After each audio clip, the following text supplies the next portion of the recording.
안녕하십니까. 김용민 선생입니다. 유시민 작가가 이런 말을 했다죠. 나를 싫어하는 사람은 있어도 나를 무시하는 사람은 없다. 이 말과 관련된 일화를 하나 소개하고자 합니다. 사실 유시민 작가와 저는 대륜중학교 동기입니다.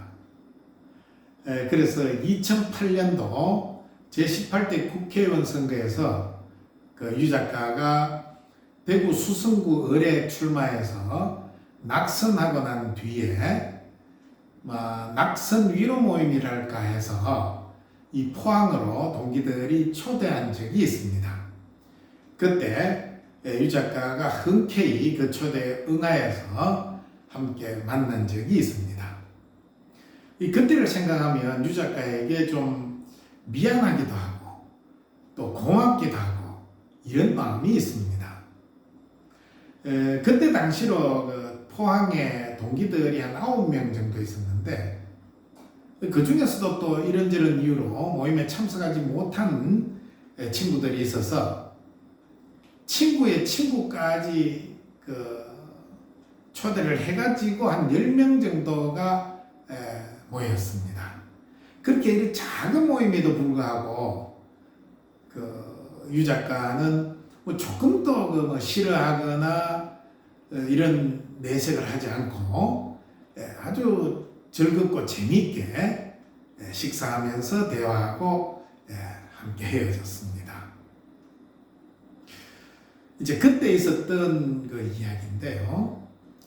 이제 만나서 서로 이제 안부를 묻고 서로 무엇 하는지 이렇게 이야기하는 도중에 제가 학원을 하고 학생들에게 수학을 가르친다고 이렇게 이야기하니까 유 작가가 자기 부인도 수학과 나왔다고 이렇게 이야기를 했습니다. 그때 한 친구가 가르치는 거는 자기 자식은 절대 못 가르친다고 이렇게 이야기했습니다. 그러니까 다른 친구들도 아유 그렇지 이 자식 가르치려고 그러면 이 손부터 먼저 올라간다고 이렇게 이야기를 했어요. 그래서 저는 사실 제 아들을 제가 가르쳤거든요. 그러니까 저는 실력 있으면 다 자식도 가르치지 왜 못 가르쳐 이러니까 친구들이 이구동성으로 이야 너 대단하다 어떻게 자식을 가르치냐 야 굉장하다 막 이런 이야기를 하고 있는 도중에 유 작가가 딱 한마디를 했습니다. 그 아들이 똑똑하구만. 그 말을 듣고 저는 살짝 충격을 받았습니다. 그것이 사실이거든요. 어쨌든 저보다는 우리 아들이 똑똑하다고 저도 생각을 합니다. 그런데 그 짧은 시간에 아들이 똑똑하기 때문에 저렇게 쉽게 가르쳤구나라는 것을 어떻게 그렇게 쉽게 판단을 하고 정확하게 판단해서 그 사실을 이야기했는지 그 얘기를 듣고 제가 사실 조금 놀랐죠. 물론 학교 다닐 때도 똑똑하다는 것을 알고 있었지만은 이렇게 상황 판단이 정확하고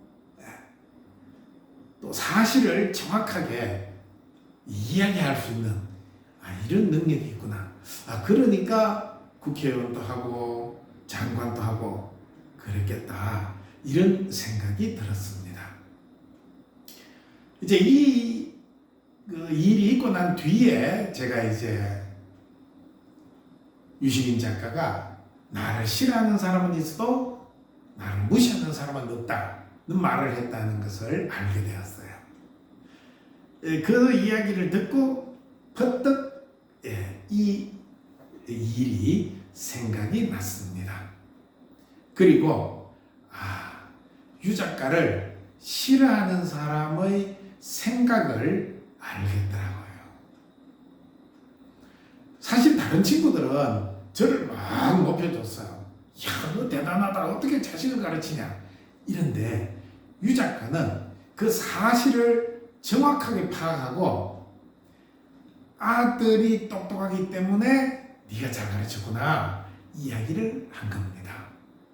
물론 저는 그 말이 사실이기 때문에 조금도 이의가 없습니다. 그런데 일반적으로 사람들은 이렇게 생각하지 않나 싶어요.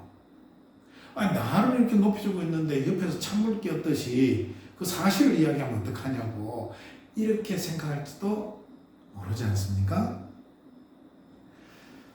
그 삼국지에 보면은 그 조조가 한중 땅을 놓고 유비와 전투를 벌이다가 이 굴령으로 계력을 정하고 그것을 이야기를 했을 때 그 말을 전해 들은 양수라는 사람은 퇴각을 한다고 생각하고 짐을 쌉니다.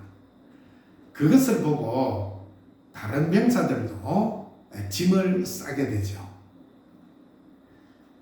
그 사실을 알게 된 조조는 기분이 언짢아하며 양수에 대해서 좋지 않은 생각을 가집니다. 그래서 결국은 그 양수를 처형하게 되죠. 일반적으로 사람들은 자기의 속마음을 들키거나 사실만을 이야기할 때 별로 좋아하지 않는 그런 경향을 보이는 것 같습니다. 유 작가 이야기를 조금 더 하자면 유 작가가 다른 사람을 세워주는 것보다 어쩌면 사실에 입각한 이야기를 더 정확하게 이야기할지도 모르겠습니다. 그로 인하여 유 작가를 싫어하지 않나 이렇게 저는 생각을 합니다. 하지만 사실을 이야기해주는 사람이 있어야 그 사실을 알고 그 사실에 근거하여 더 발전적으로 나아갈 수 있지 않을까라는 생각이 제 생각입니다. 그리고 늘 올바르게 생각하고 그렇게 행동해왔다는 자부심을 가지고 있는 사람이라면 절대 자신의 속마음을 들켰다고 해서 기분 나빠하거나 싫어하지 않으리라고 생각을 합니다.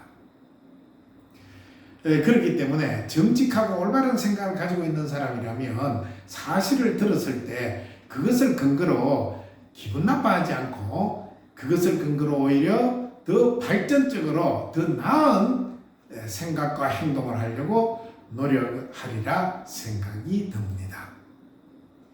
그래서 제가 오늘 이야기 드리고 싶은 것이 두 가지인데요. 한 가지는 사실을 이야기할 때 그것을 좋게 받아들이고 더 발전적으로 나아가는 정직하고 올바른 마음을 가지고 있자는 이야기 한 가지 하고 유시민 작가를 그렇게 미워하거나 싫어하지 마십시오라는 말씀을 드리고 싶습니다. 사실 국회의원도 하고 장관도 한 사람이 초대를 받아갔더니만 조그마한 식당에 한 10명이 앉아서 자기 자신을 맞이했을 때 어떤 이는 나를 무시하나 이렇게 생각할 수도 있었지 않겠습니까? 하지만 유시민 작가는 그때 조금도 그런 내색을 나타내지 않았습니다. 오히려 이 분위기를 더 좋게 만들기 위해서 의식적으로 노력하는 것을 제가 옆에서 보았어요. 그래서 저는 유 작가를 참 좋은 사람으로 지금도 생각하고 있습니다. 그래서 혹시 유 작가를 안 좋게 생각하는 분이 계시다면 한번 만나보라는 이야기를 드리고 싶어요. 만나기 어렵지 않나고요? 저는 그렇게 생각하지 않습니다. 만나기를 원한다면 분명히 어떤 방식으로든 어떤 자리에서든 만날 수 있으리라 생각이 됩니다. 한번 만나보면 참 꾸밈이 없고 자기 자신을 그대로 내놓는 그런 솔직한 사람이라는 것을 알게 될 겁니다. 그리고 사실을 이야기하기 때문에 조금 듣기 언짢은 이야기를 할지도 모르겠습니다만은 그 사실이 나를 발전적으로 만들어준다는 것을 생각하시고 좋게 받아들이신다면 오히려 유 작가를 더 좋아하지 않을까 이런 생각이 드네요. 어쨌든 오늘 사실을 이야기할 때 우리는 그것을 받아들이고 더 좋은 발전적인 방향으로 나아가자. 또 유 작가를 좋게 생각하자. 이런 이야기를 드리고 싶네요. 들어주셔서 감사합니다.